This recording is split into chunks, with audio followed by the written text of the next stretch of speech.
7 November 1975 সালের এই দিনে সিপাহী জনতার সম্মিলিত বিপ্লবের মধ্য দিয়ে বন্দিদশা থেকে মুক্ত হন বাংলার রাখাল রাজা শহীদ প্রেসিডেন্ট জিয়াউর রহমান।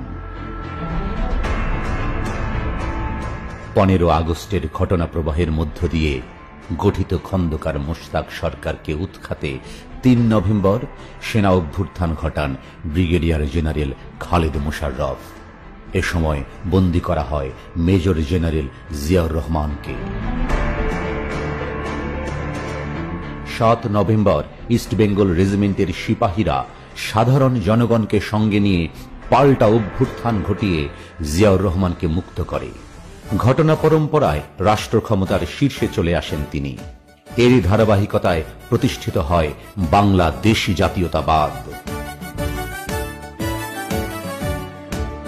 প্রেসিডেন্ট জিয়াউর রহমান বাংলাদেশ জাতীয়তাবাদী দল বিএনপি প্রতিষ্ঠার মাধ্যমে জাতির হাতে তুলে দেন তার আত্মপরিচয়ের আদর্শলিপি।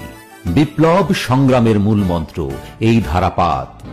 প্রথম বাংলাদেশ আমার শেষ বাংলাদেশ, জীবন বাংলাদেশ আমার মরণ বাংলাদেশ।